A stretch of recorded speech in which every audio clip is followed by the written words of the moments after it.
Thanks for watching. This is day 3 on the restoration of our 2-foot gauge Fowler 042 tank engine. This is burning off some of the rusted nuts and bolts from the left-hand footstep. We've done the same thing on the right-hand side and then followed by all of the running boards. A lot of the nuts and bolts that we've come across, particularly on the frames, were in reasonably good condition, and with a little bit of heat from the oxyacetylene we were able to free them with the socket set and a spanner and a long arm for leverage. But some of them, particularly on the top of the running boards, were rusted so badly that they needed to be burned off, which is what we're doing here. The running boards, as I mentioned in the previous video, are just beyond any kind of sensible repair. So we've cut them off and peeled them off, as you'll see in a second with Ian on the cold chisel, bending them away and peeling them off the frames. But the angle irons that fasten to the frames that support the running boards are in really good condition. So we're leaving them riveted to the frames for bead blasting, and we'll attach fresh material, fresh running board metal to them when we get to that stage. Moving to the front end, this is removing the Smokebox saddle.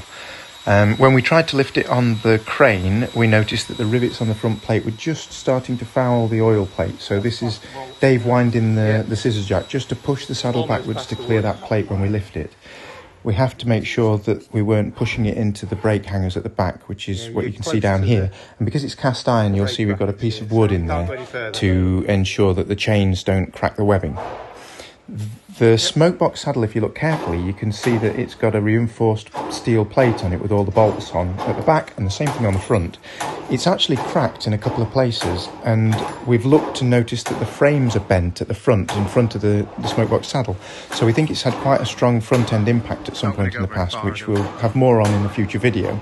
But certainly we think the Smokebox, although it's cracked, we'll repair the crack, but I think we'll leave the plates on for reinforcement as it's part of the locomotive's history. We'll just swing that over the top of the boiler now to out of the way, and then that can go away for shot blasting, cleaning up and repair and then repainting. That was today's work. Thanks again for watching.